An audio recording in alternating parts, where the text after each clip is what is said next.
My name is Laura Bailet. I'm the Chief Academic Officer for Kaplan Early Learning Company. Thank you for joining us to talk about racism and implicit bias in early childhood programs.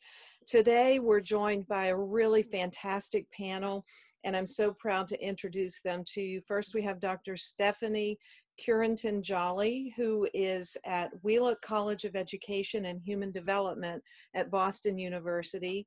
We have Dr. Ioma Iruka, who is with HighScope, and Dr. Carrie Ann Eskei at University of Nebraska, Omaha. And thank you, panelists, for joining us. We at Kaplan have had the pleasure of getting to know these incredible women through their work as authors on a book that Gryphon House and Kaplan just published called Don't Look Away. And I just want to say that now more than ever, Kaplan really embraces its role in providing early childhood resources that are based on the best in current research and practices. And further, we really embrace the challenges and opportunities that recent horrific events in our country have provided for us to hopefully help lead renewed efforts in the early childhood industry to reduce racism and implicit bias. So this is an important topic. I want to thank our panelists for carving out time for this today. I know it's an emotionally exhausting time, and also that you are all incredibly busy through your work. So thank you for, again, carving out time to do this now. So we have a lot to cover. So let's get started. What we're going to start with is just a discussion of a current definition of what is racism. And Dr. Eskei, I believe you're going to lead us off on that. Yes, thank you. Definitions of racism, and in particular, the definitions that permeate US society, have generally been limited in scope to concepts such as prejudice and bias, and as a result are very inadequate.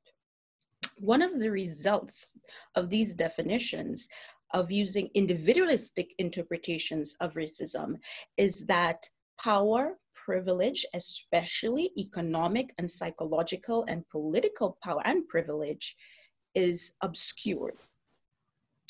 With that said, an anti-racist perspective of racism and a definition of racism that is derived from the lived experiences of people of color, and I want to emphasize that, is that racism is an interrelated set of advantages founded upon the social construct of race, manifested on interpersonal levels as well as institutional contexts.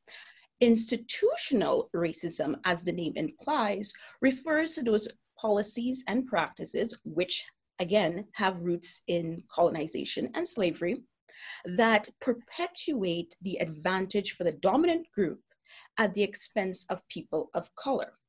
With these definitions in mind, we can begin to expose and challenge the multiple ways in which the dominant group have accrued and continue to accrue wealth, power, and control.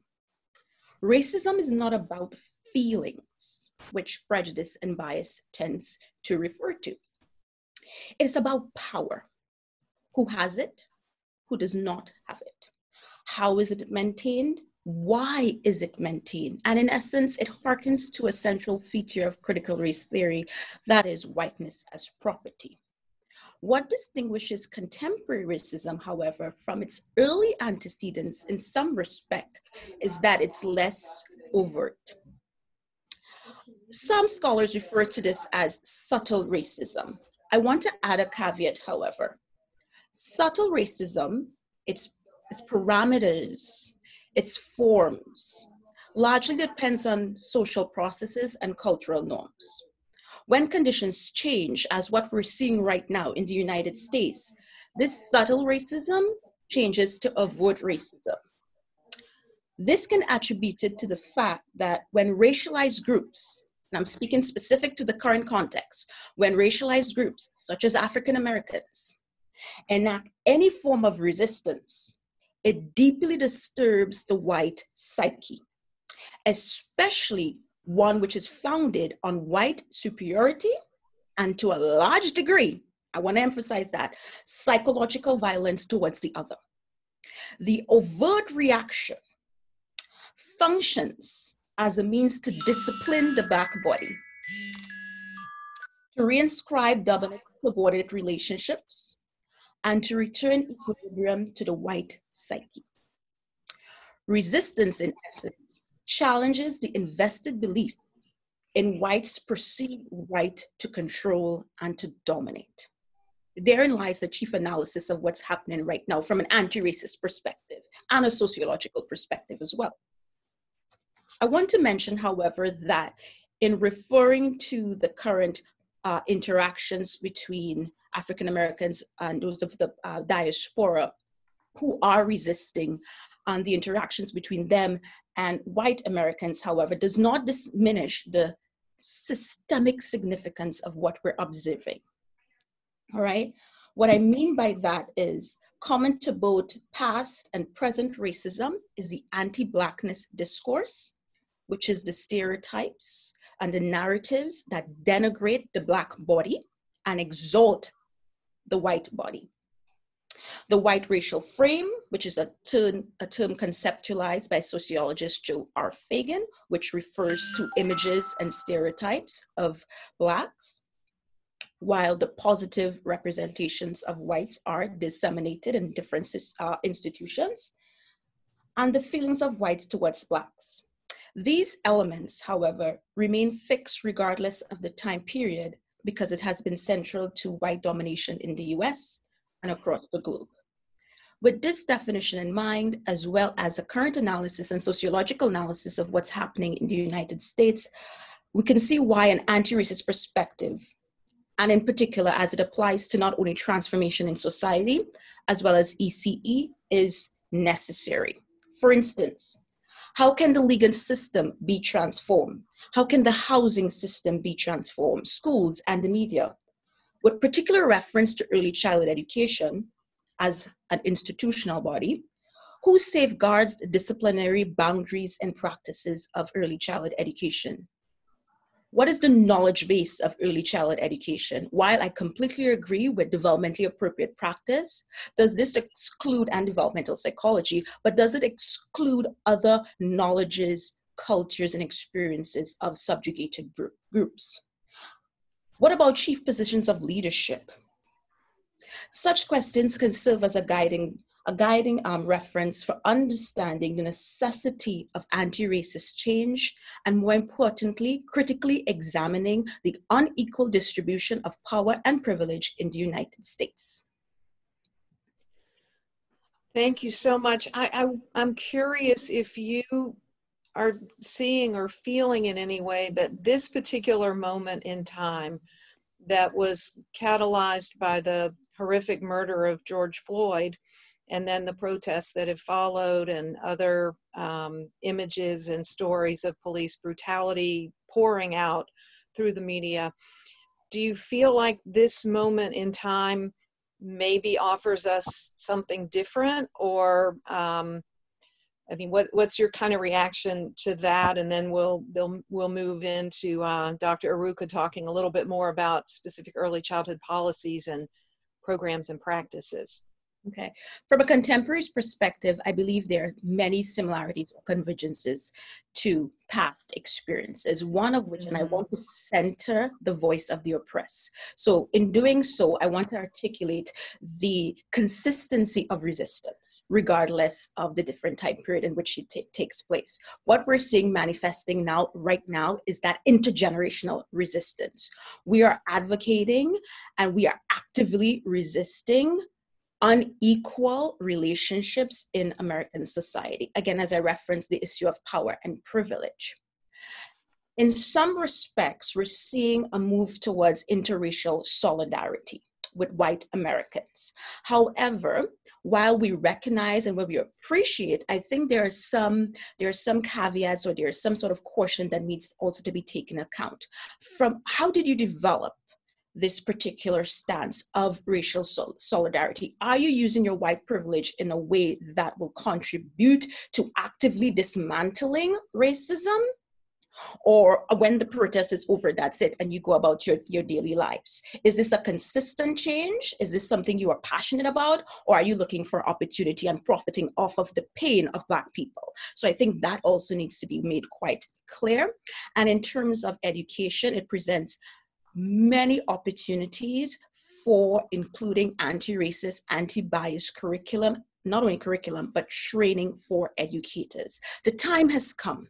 As I was speaking to one of my colleagues, we mentioned we've been talking about this over and over and over again. The time has come for action. Silence will not work. And although we're using the same strategies of resistance, protests, and again, resistance takes different forms, I think we need to increase our resistance to the point where our voice is heard and not dismissed.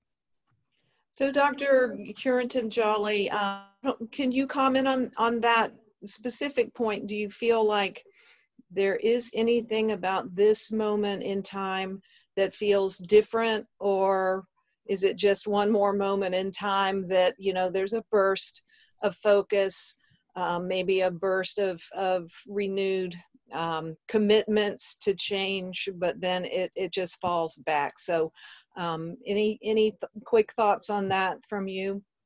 So I would definitely agree that this moment in time is a little different.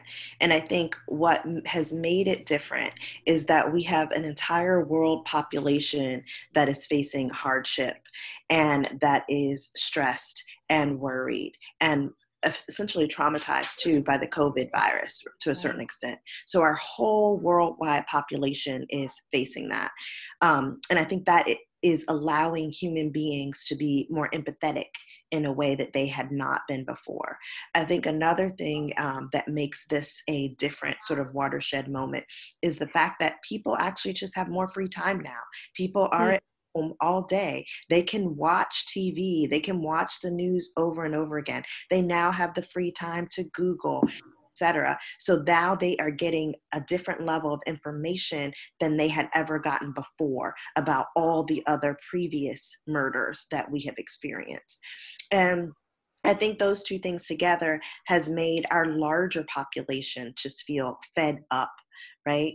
And so even as I say that, though, I want to note that for me as a Black person, I am sad, I am devastated every single time this happens. This particular time is not more heartbreaking for me than any of our other previous times. The difference is that we have a wider population in America now, in which they are now opening their eyes and they're seeing this. And that's why we're moving forward in such a huge way, at this particular point. Yeah, those are some really, really interesting perspectives, putting this in the context of the pandemic and what's happening in the world, and just the fact that we all do have more time to be on our devices and watch and listen to the news and follow current events.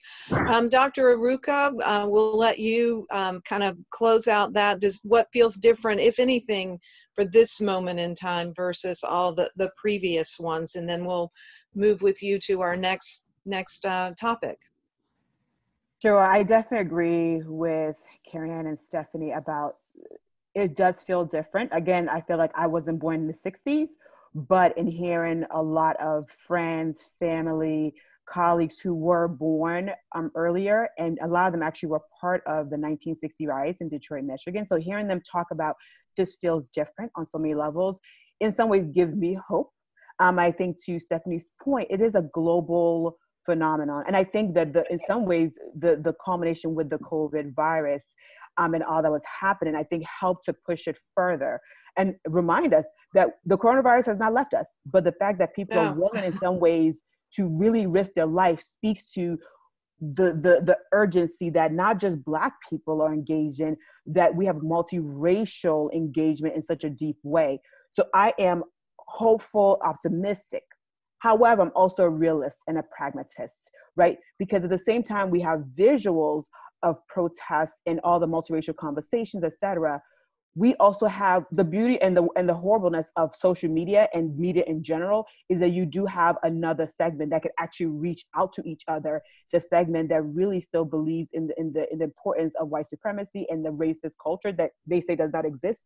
So in many ways, while I am hopeful, but I'm also pragmatist, and I will only believe that this is truly change 4 months from now, or even 4 days from now, because unfortunately, the American public in particular has a very low attention span. And that to me becomes a problem, right? So if it's not affecting you, say a week from now, if there's another news story, I wonder if the conversations will switch. So I would say I am very hopeful, but optimistic, but it does not stop the work, at least that I do, and both Stephanie and Carrie Ann in particular were engaged in. So it doesn't stop that, but I'm hopeful, but a pragmatist in all of this. So let's move into more specific issues related to the early childhood world. So current early childhood policies, programs, and practices, how are they part of the problem? And can you share maybe a specific example or two of what that actually looks like in an early childhood classroom? Sure. I think, Stephanie, did you want to say something to the earlier point before I jump into Laura's question? Okay, yes. So it was just one point that I wanted to add on to that strand that we were talking about, is that what I have been saying to my friends and my colleagues is that I am so happy that we have the wider population, the wider white population, who is so interested and passionate about this at this and who have presented themselves as advocates and allies. But what my hope and my prayer and my advice to them is to say, we need allies and advocates in good times as well as bad. That means that we need the consistency. We need you here now during the tragedy, but we need you here now also when there's not a tragedy, right? So the consistency of the advocacy is needed in good times and bad. And I think that's a great point. I'm taking over Laura's job. Sorry, Laura. No, that's fine. Listen, we're all here to do this together. So I was going to say that I think that's actually a nice segue, that the consistency. And I think when we look at early childhood policies and practices, is the inconsistency we see in some regards regarding both policies around who's able to access high quality programming, et cetera. But if we think about sort of early childhood, contemporary early childhood, it was actually built really on the backs of Black people, Black children, Black families. So for example, I'm at high school, known for the para-preschool study that is one of the premier studies, seminal studies, used to establish both the human capital and the economic benefits of early intervention. I was part of UNC for the Abecedarian, who did the Abecedarian study that showed also the same thing. The majority, 95%, 99%, were pretty much Black children. So what we know as early childhood is really built on their backs in many ways. And we see that the majority of Black children actually don't even get access to the highest quality. And so that in itself is something that we have to recognize. That's one. Two, the systems either to improve quality, whether it be our quality rate improvement systems, whether it be the Head Start, all the things about Head Start, it doesn't actually think about all the policies, standards actually based on what is culturally relevant and anti-bias for Black children. So in many ways, our systems have to be interrogated, right? Are they really saying that this is high quality from the African-American centered way, or is it just from Eurocentric? So we have to interrogate all those pieces. We enter the classroom, we have to talk about, okay, what classroom is it? Is it a community-based program? Is it a Head Start? Is it a Montessori, right? So we have to actually look at the actual classrooms, what they look like, who's the workforce member. Are all of the teachers, lead teachers, and put lead teachers, are they predominantly white? And all the assistant teachers predominantly, Black and people of color. So we have to actually look at just the structure of it in its own way in the classroom itself. And then we have to to me in the classroom itself, we have to talk about the curriculum, right? I'm not a curriculum guru. High school has its own sort of curriculum and approaches, but we have to begin to ask whether our curricula, the lessons, even the idea of stations, even the idea of what is time, we have to say, are we doing things that really meet the needs of Black children in particular, or is just ensuring that Black children and other children of color are able to meet the expectations of white people and white systems? So there's a lot that we have to, I think, go deeper in unpacking. And also even our research that suggests what is high quality, we have to, almost to me, I feel like this is the opportune time to interrogate everything about early childhood and ensure that, you know what, if we're doing it right, then for those of us who have this, you know, anti-racist racial equity lens, you say, you know what, you have it right. Even though you started on some faulty grounds that said Black kids, you're not doing well in school, so we're going to make sure you start early in life and be better and be like your white peers. Even though it started on those sort of really, I would say, deficit foundation, I think this is an opportunity time for us to really interrogate all pieces of it, and where we know that it really is sort of privilege in some kids versus others. This is time for us to challenge it. And I'm hoping that both in terms of what's happening with the protests, that we also take time to also reflect and inquire about whether our systems are maintaining the white privilege, and often looking at our Black children and our brown children as less than. And it, you know, early childhood is the time when that foundation is set, and it's, you know, things don't become completely hardwired in young children's brains, but the impressions and experiences they have during that birth to 5 age range, as we all know, are absolutely formative and critical for really the rest of their lives. So it's such an important time. Dr. Eskei, I don't know if you want to jump in here and comment on you know, policies, procedures, practices in early childhood that may be particularly problematic from your perspective. Yes, and it's very similar to what Ioma and Stephanie has mentioned about the classroom, the curriculum, and I'll just elaborate or extend on their point by referring to teacher education in particular. I do believe, as Ioma mentioned, now is the time to critically examine how institutions such as teacher education are training pre-service educators for classrooms. When teacher educators, such as myself, tend to marginalize, I don't do this in my classroom, but others tend to marginalize issues of race and racism, what you're in fact actually doing is continuing white privilege in the classroom. So pre-service teachers are not given the opportunity to grapple with their white identity, their white privilege. And what happens is after graduation, they enter into that classroom with Black children, with children of color, with that same unexamined identity, which in turn influences how they interact with students, how they structure their curriculum, how they perceive students' behavior. So I do believe what is absolutely fundamental to institutional change from a teacher education perspective is a complete interrogation of the curriculum of not only the curriculum of teacher education, but also the pedagogy in which we use to engage students in the classroom, as well as the assignments that we use. And Laura, can I add to that real quickly Sure. too? I think when we think about sort of also the classrooms, and Carrie Ann made note of it earlier when she was talking, which is we clearly know that there's a huge issue with, you know, suspension expulsion. We know from the federal data side, right, that Black children are likely to be suspended. We focus on the Black boy side, but we actually ignore the Black girl side, that Black girls are likely to be suspended compared to any other groups. And we actually don't make note of that. And I make note of the gender and the racial for very good reasons. Because in many instances, we know the expulsion of Black boys. We know, you know, they're viewed as sort of these dangerous 48-month-old. I want to point out, Right. the kids are 48 months and 60 months, or sometimes 30, you know, 32 months. Like, we're talking about young children who are being, in essence, kicked out.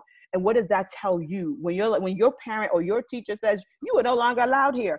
That in itself is a sense of trauma. And so the fact that if early childhood is going to be the space that's going to provide the first foundation for children learning, to kick children out is a problem. But we also have issues of exclusion. Just because they're in your classroom, if they're not getting their needs met, right? If you're not personalizing the learning to their experiences, who they are, who their family is, in many ways, we're actually excluding them. So if you throw them out is one thing, but if you keep me in the classroom and you're not actually meeting my needs, that in itself is a problem. And so we see that with Black girls where they're being suspended, but they're also being ignored, right? Because either you're too sassy, you know, you're over speaking. So there's a lot of different things that's happening in the classroom when it comes to interactions, again, between teachers.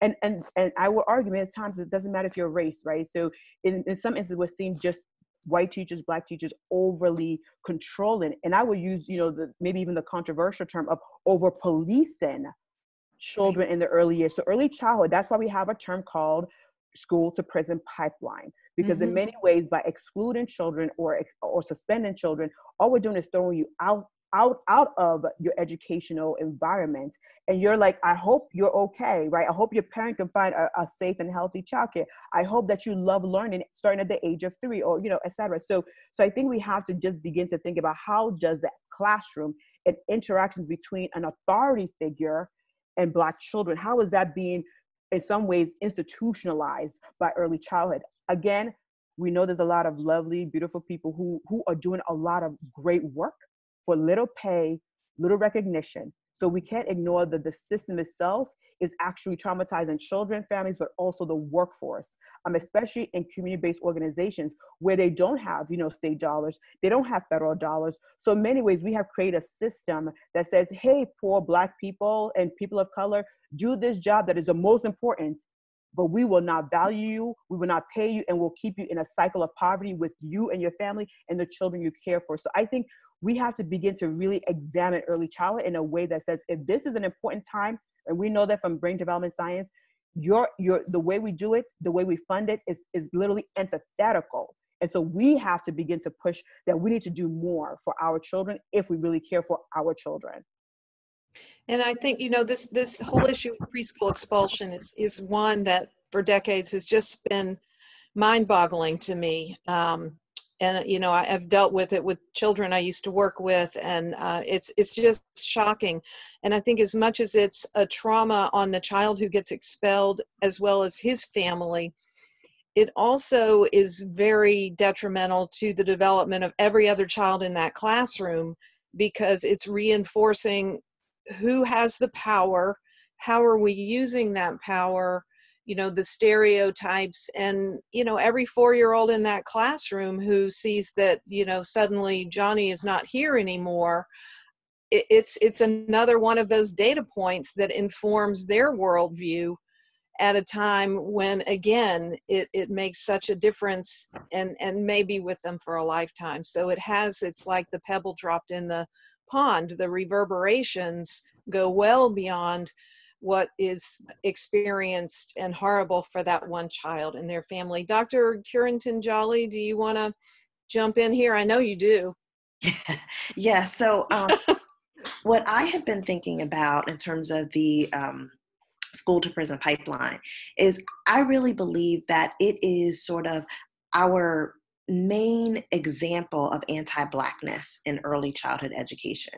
And when I say that, because the way that I think about anti-Blackness is it's a specific form of racism that's targeted towards Black people that has a historical and a political legacy that justifies viewing Blacks as non-human commodities, and that these commodities can be bought, sold, and discarded if they are not bringing a profit. And I think that what happens with the school to prison pipeline, when we have children, Black children in the classrooms, if these children are viewed as problematic or damaged in any way, we use school suspension and expulsion as a way to discard them, to say they are expendable. We don't need sort of them here, right? And I just feel as though it is the strongest aspect of anti-Blackness that we see in the early childhood field right now. That's and I think it's one that's and Laura, if I could, oh, sorry. Go ahead. Was that Dr. Eskei? Yes. And from an anti-racist perspective, I think what we also need to interrogate is the criminalization of Black bodies, and in particular, Black male bodies. What has been the historical legacy that has allowed Black males to be viewed in such a manner, and then extended to Black boys?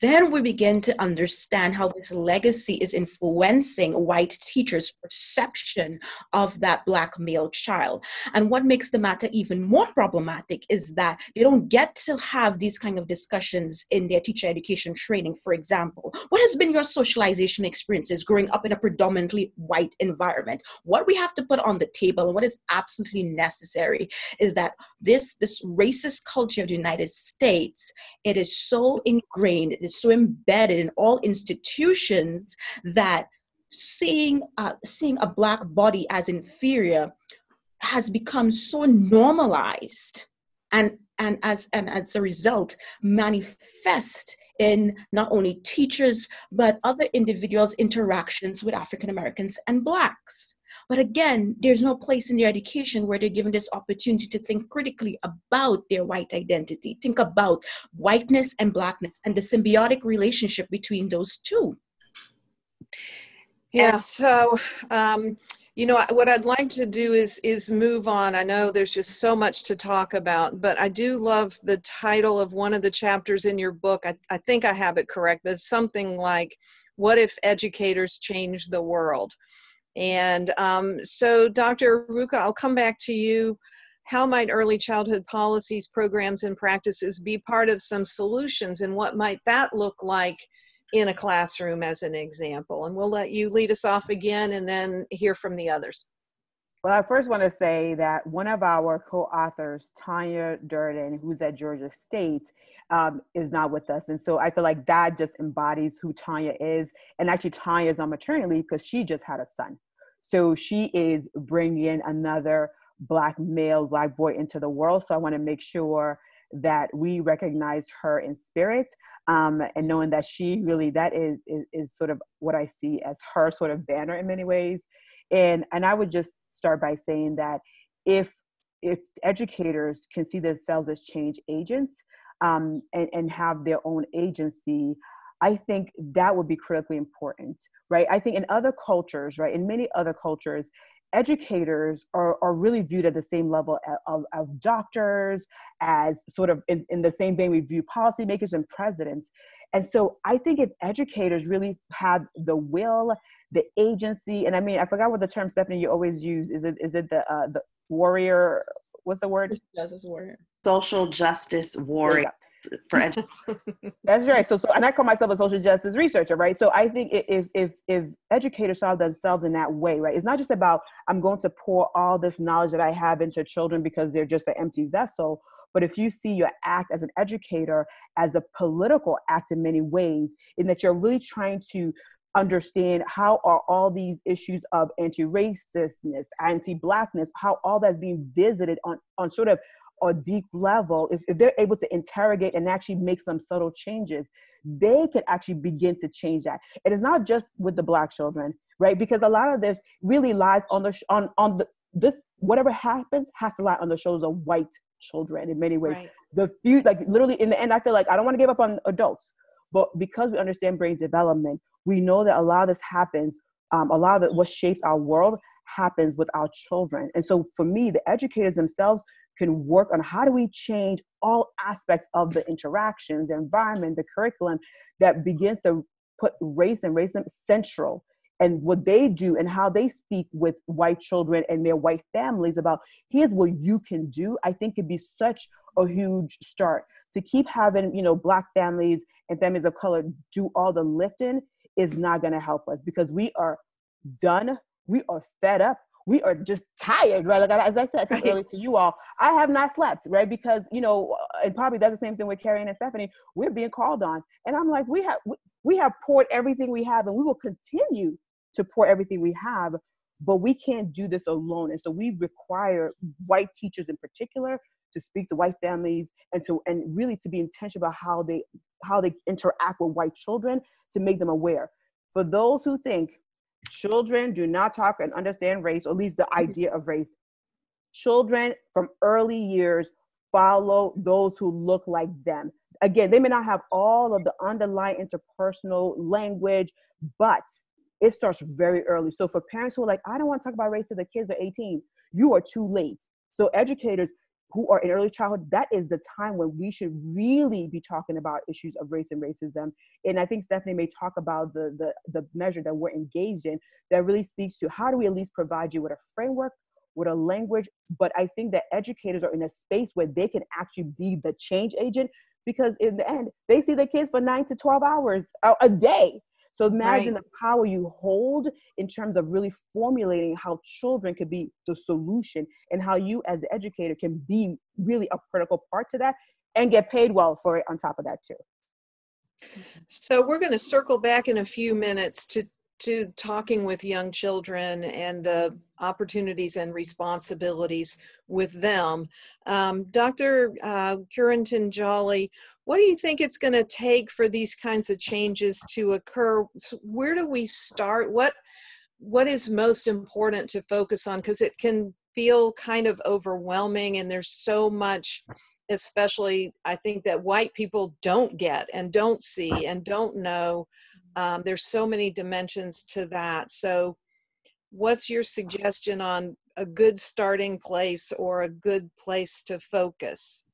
Okay, so I think this is a great question. I answer this question in a systems level approach, right? Because we need to think about the interpersonal aspect as well, which I will talk about in a minute. But we also need to think about how do we change a system? Because one of the things that's important for us to understand about human beings is that human beings accommodate to rules. Right? And so if we change the system and if we change the laws, human beings will fall into line, right? So this is historical in the sense that what we have to understand, racism in the 60s, even now, it never went away. It's that we changed laws to make it so that people had to be in contact with each other. They had to do things differently. And that, in essence, changed people's values and attitudes to make them better, right? So that's an important point. And having said that, I think that there are certain systemic things that we need to make sure that we do. And I have it in the list because, I like my list. And so one is we need to diversify the leadership throughout our entire system. And when I say that, I mean leadership at our policy level with our advocates, with our state child care administrators, with our research scholars. We need a total revamp of our leadership, because what happens is that often Black people specifically, and other people of color, are not at the table when these policies and procedures are made, and they need to be at the table.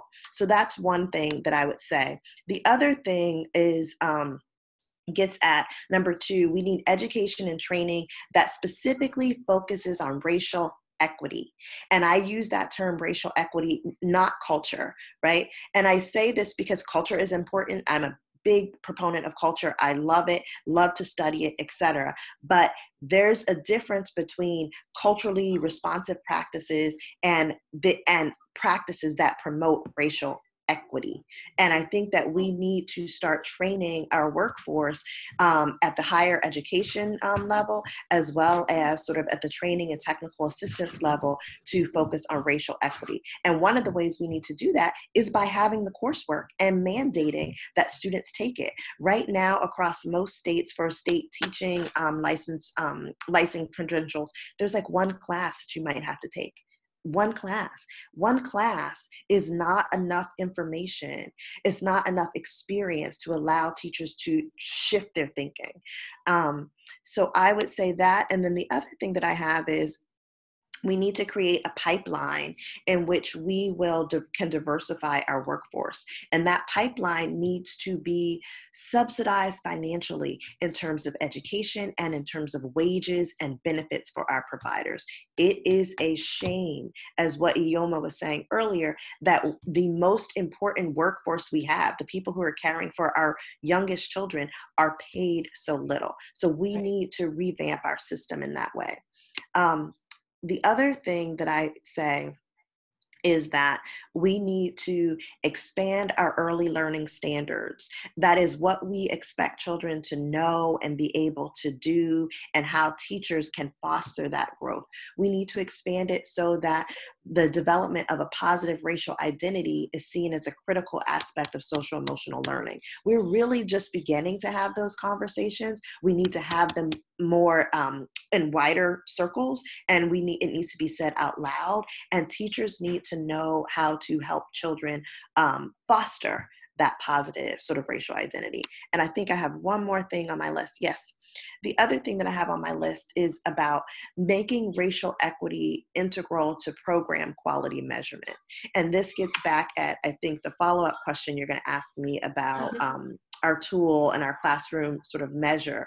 So Ioma and I, as well as a whole other colleagues, Tanya Durden, Brian Jensen, Shana Rochester, Marisha Humphreys, all of us have been working together to develop a measure that we call access. And access specifically looks at racial equity in the early childhood classroom. And it shines a lens on this aspect of quality that has been ignored, this aspect of quality in the classroom that has the lens from the perspective of the racially marginalized child in that classroom. What is their experience like? Are they being ignored?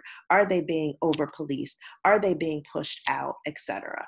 So, and I think that we need to make sure that that lens, that perspective is part of our measurement systems of how we assess what programs should be doing and how well they're functioning.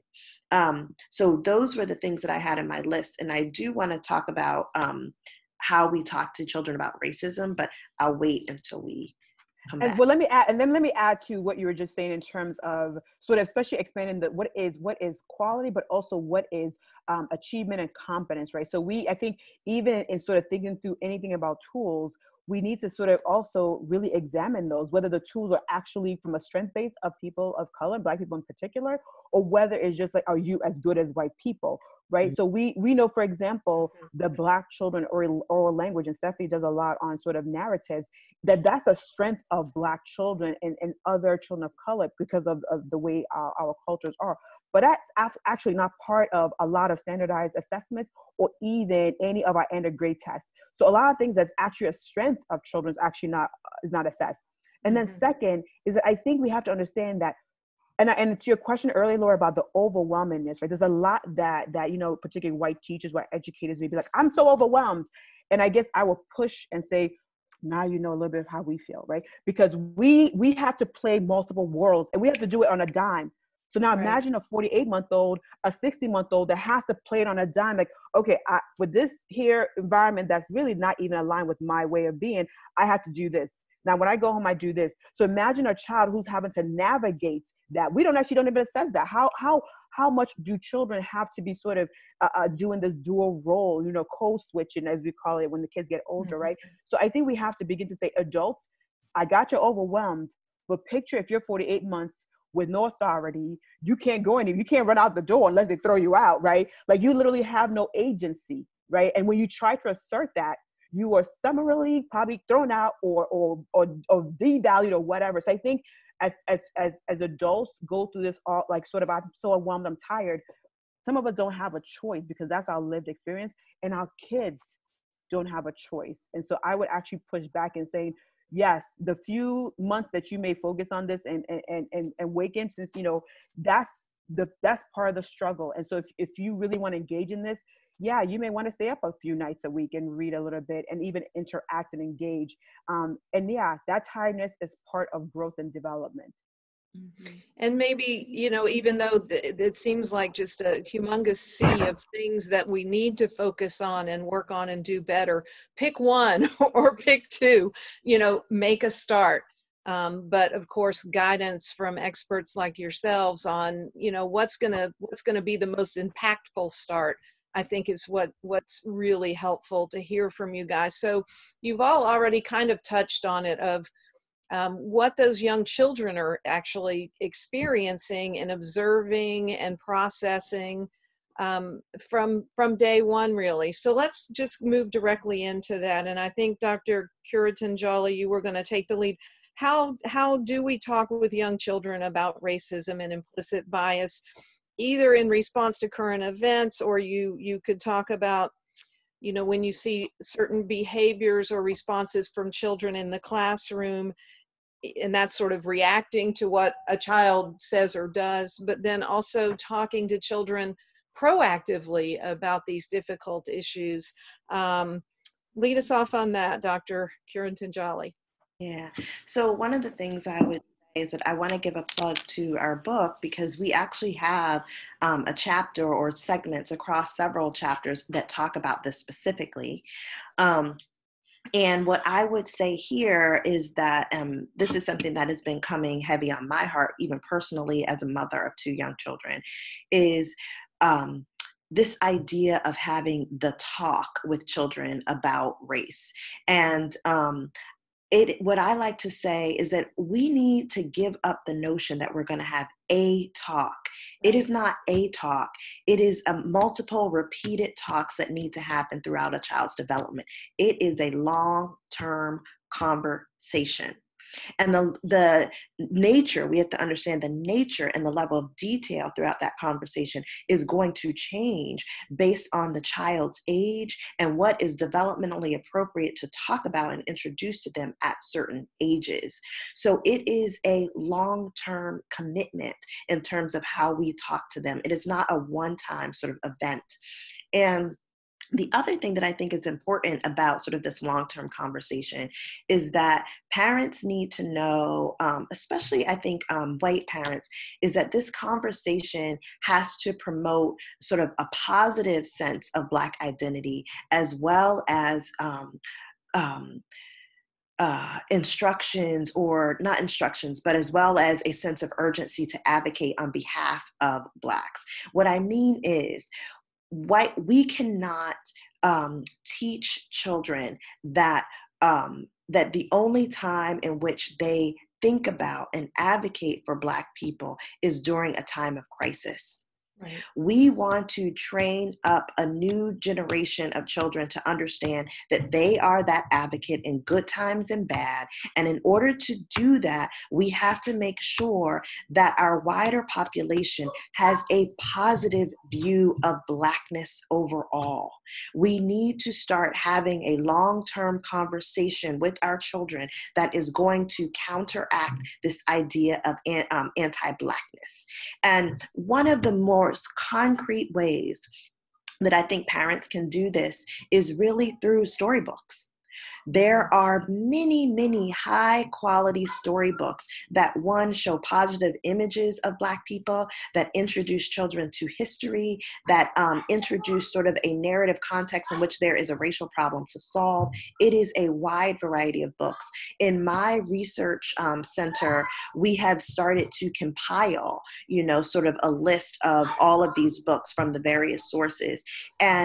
And there are other things that are floating around. You see them on Facebook. You see them everywhere about lists of books that can be used. Parents need to start reading those books. They need to make those books part of their children's home literacy practices from infancy all the way up to adolescence. And I think that if they do that, and if they make sure that those books are balanced, it will help bring about conversations that show the positive identity of Blacks, as well as the need for them as white allies to support them, to support the Black. We're getting close on time. Is it Dr. Eskei? I believe you have a hard stop at 10. So I'm going to let you jump in here, and then if you need to leave, we can. I'll let Dr. Aruka also join in after you, and then we'll wrap up. So Dr. Eskei, I guess what about talking with children? And Dr. Kiran, you also brought in the parents, and I mean it's that triad of the early childhood caregiver, the child, and the parent, with the child at the center of all of it. But Dr. Eskei. Yes, first I just want to point out that the talk, as we refer it to, Black parents have been engaged in this discussion for a long time. And in essence, this highlights the privilege of white Americans who don't necessarily have to engage in these kind of discussions. So I just want to put it there that having the talk is another example of privilege. With that said, however, I do believe that conversations about racism with young children should also be informed by the data on children and race. Specifically, there's an ample body of research that shows that white children, I'm going to hone in on white children here, white children learn very early on that their racial group is valued, that their identity is tied to privilege and power. So any conversation with white children needs to highlight how they, as white children, experience American society differently from their Black peers. What does white privilege look like? For example, let's take a look at people in authority. How many people of color are in leadership positions? We're going to make it concrete for white children to realize how their privilege attached to their white identity is represented in their social and cultural environments. The reason why I'm promoting this kind of way of talking to white children about racism is that some resources tend to take a very superficial approach. What I mean by that is they emphasize sameness and differences. But in essence, when you're doing that, you're removing some of the main undergirding forces of racism in this society, which is power and privilege. So you cannot have a genuine conversation with white children, and a conversation that would spark some critical understandings about their identity by excluding their racial power and privilege. Those two components must be necessary, must be included, and are necessary in any conversation about race, particularly conversations that are geared towards dismantling this unequal system. And I'll just add, because actually I'm the one that has the hard stop at 10. Yeah. The last day of virtual, no, you're fine. The last day of virtual school. So, you know, we have to go and celebrate, because I need to celebrate this ending of virtual school. But I will say, because I think this is important. I think this conversation is important, and it would be nice to have other white panelists so we can kind of go even further with them. I would just say a couple of things, and to extend Stephanie and Carrie Ann's point, which is the book thing, right? That's important. But there's a lot of things that you can do that literally requires you to not read or even say anything, right? Just the matter of fact of, like, every white parent, go get books with brown faces on them and black faces. Just go to your library and literally take away 20% of the book and put brown faces. That, and it's because kids learn also not just by you telling them and talking with them, but by what you do and show and the environment you create. So think about even all the materials you have, your coloring books. A lot of the ones that are even not colored, they still have the phenotype of white people, Europeans. They don't have the phenotype of black people, right. You know, so have them color in colors of brown, right? So I think there's more we can even use in the materials that are out there. I would say another thing to really think about is the issue of color blindness, right? So Tim Weiss, who wrote a book, a white man wrote a book about color blindness, right? And says that, and that's to Carrie Ann's point, is that white parents need to sort of say, what are the things that you got away with, right? Like, you probably got away with probably stealing, drinking underage, driving while drunk. I mean, this, you know, getting sassy. You probably would use the word sassy, but there's probably many things you got away with that you never feared for your life, and your parents didn't even think twice about it. They said, oh, don't get drunk anymore. Like, right? It was treated in a bit of a callous way, because you don't have to think about that. So I think that parents themselves can think, what did I get away with? Which was probably a lot of things from the day they were born until they are here today. And so I'll just make note of just a few things that I think we should remember about families. So COVID-19 has sort of placed central that families really are important. In early childhood, while we talk a lot about family engagement, we actually don't even ask them about teaching, curriculum. With COVID-19, with many families, whether you're poor, rich, black, or white, you've been put center to be the educator of your child.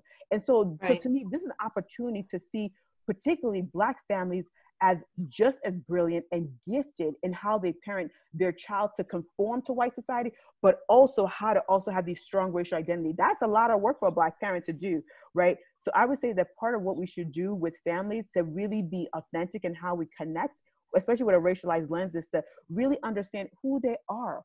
What are your experiences? We're not a monolith, right? We all, you know, in this call alone, you have Carrie Ann from the Caribbean, you have me, I have African roots, direct African roots. You have Stephanie, you know, who you know, family is from the South. So we are diaspora in ourselves. We share a lot of similarities, but we also, there's some differences. And so how do we explore who families are? How do we also have expectations that doesn't say, hey, you're always poor, I'm so sorry, let me help you, right? That idea of pity. I don't need, we don't need pity. We, like Stephanie says, be with me during the good and the bad times, right? So this is the idea of expectations that don't just come to me when you're like, oh, you poor family, let me give you some money. No, help me understand the system and help me eliminate the system that does not privilege me, my children, or people who look like my children. And then lastly, provide an opportunity for families to understand the importance and value of the early years. And that means both Black families, white families, all kinds of families, that the early years is such a critical point. But if you don't know that, you would probably say, you know what, I don't care if my child has this kind of, you know, childcare environment, right? Because we have not done enough in terms of educating everybody or providing the same information, the same access to high quality early learning programming. So I think in the end of it all, this is the time for us as early childhood people to really, really understand how do we do early childhood that does not place families outside of it, right? It started, again, I'm going to say this and I'm going to then pop out. Early childhood started basically says, bring your kids to this center that's run primarily by white people. Bring Black parents, just bring your kids here. We'll send you some formula and diaper. We're not going to tell you anything that's happening, right? We're going to just fix your children. And when we're done fixing, we'll bring them back to you, right? We did that with indigenous populations when we basically took all your kids and said, we're going to make you more white, right? And right. So here, this is the same thing. Early child has to say, how do we now really embrace and center families in all aspects of programming, of services that really says, you know what? We are in tune with you. We understand the pressures that you feel on so many levels from historical to contemporary. And we need to now say, what are we doing that's right for you and your family? What is it that we're doing to set what was the ills of our country right? What could we do to privilege you? How do we change that? And so I think we as an early childhood group of people need to really go back and think about how do we see our families, particularly our Black and brown families and our poor families? How do we see them? Do we just do the, oh, pity part? Or do we say, you know what? We have to change the system that keeps you poor, right? By continue to just do these short-term things. And people are proud of, oh yeah, I was a Head Start parent. Oh, I was a Head Start child. No, you shouldn't even be here. If we did our job right, you as a parent should not have a child in Head Start. That's Right. intergenerational poverty. And so we need to really, I think, take this moment to really think deeply about, are we just repurposing inequities and racism and white privilege, or are we making changes? Poor families should not be with early childhood for generations and generations. With that, I just thank you all for allowing me to be here to talk with you. And, you know, Stephanie and Carrie Ann will have much more, but I'm going to go see my kids on the last day of virtual learning. What an incredible, rich discussion. Thank you guys so much.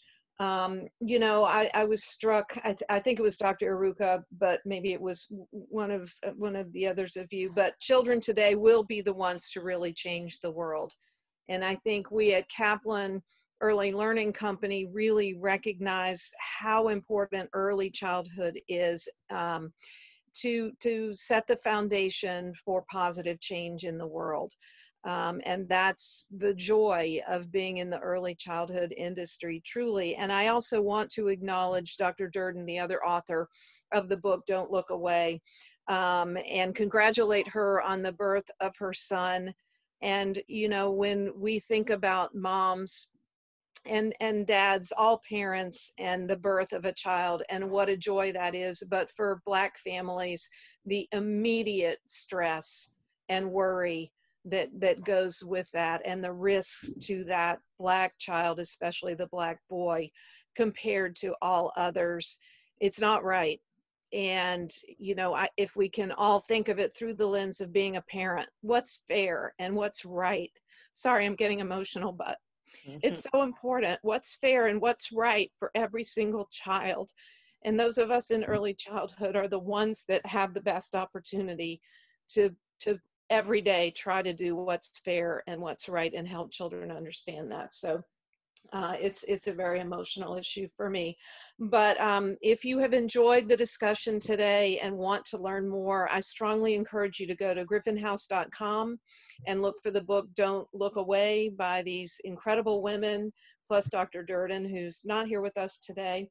And you can get a 15% discount on your entire shopping cart today if you go to gryphonhouse.com and use the code Don't Look Away. No spaces, no punctuation, no uppercase letters, just code Don't Look Away for a 15% discount on your cart.